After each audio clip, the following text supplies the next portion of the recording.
Let's now move on to another alarming development when it comes to Afghanistan. With the Taliban as a dominant force in the country, sources now say that Pakistan-based terror groups such as Lashkar-e-Toiba are now making a presence in parts of Afghanistan. Sources say that LET have built checkposts in some parts of Kabul, and there have also been reports of looting by these groups in villages in Afghanistan. Sources also highlight that Afghanistan could become the epicenter of Islamic radicalism. This development comes days after the Taliban took over Kabul and declared that it would be forming an Islamic Emirate government in the near future. The Taliban in turn has assured that they would not seek retribution against former soldiers and members of the Western-backed government. They have also said that they do not want Afghanistan to be a battlefield any longer.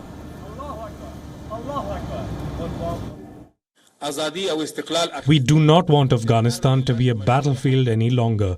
The war ended here after today.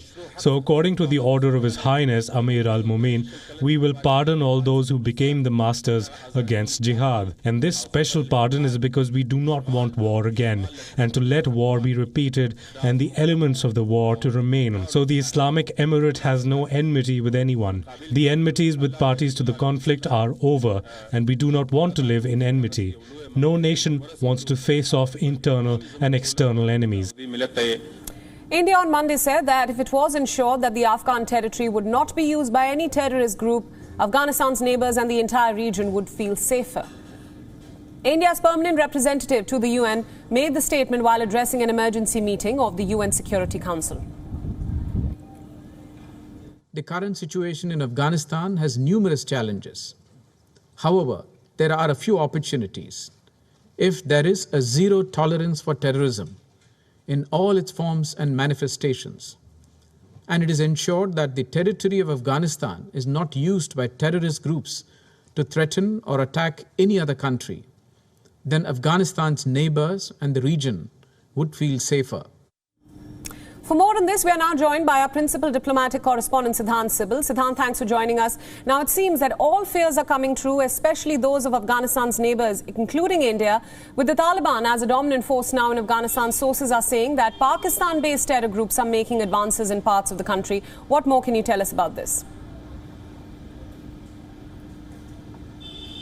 Well, according to the Indian assessment, there is increased presence of Pakistan-based terror groups in Afghanistan. Well, this assessment has been there for a long time. But what is new is that there is considerable input that there are checkpoints in the national capital, Kabul, which are manned by LET terror groups. Now, that is a worrisome factor.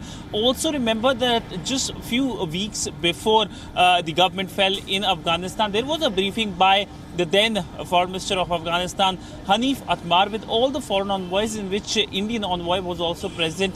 And he talked about how there has been increase in flow of tens of thousands of terror groups from Pakistan into Afghanistan. Something that, in fact, the former president of Afghanistan, Ashraf Ghani, had talked about at the Uzbekistan Connectivity Summit as well. So it is not surprising.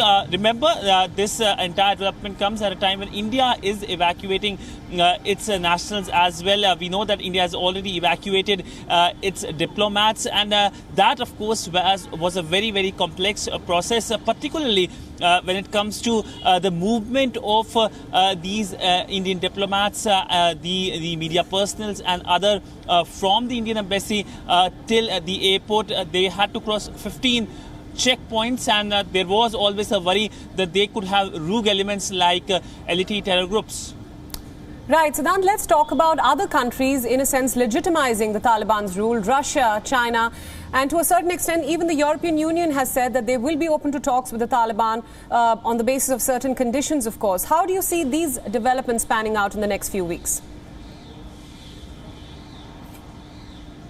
Well, it looks like Taliban will get legitimacy. It is very keen for. We know that just before Kabul fell, the Taliban delegation was in Tehran, Moscow, Beijing, trying to get legitimacy of these countries. These countries have talked about legitimacy, but they have put conditions like basically not hosting terror groups in the country. And all these countries are basically worried about their respective groups which can harm them. Like Chinese are worried about ETIM, the Russians are worried about the increased presence of Islamic State, and that could impact and destabilize Central Asian region. In fact, that is the dominant worry of these Central Asian countries like Tajikistan, Uzbekistan and other countries. But nonetheless, it looks like Taliban will get legitimacy. Who gives it first is the big question. It could be either Turkey, it could be either Russia, China. But of course, if Russia and China, either of the two powers give legitimacy, it will be in a sense opening a door.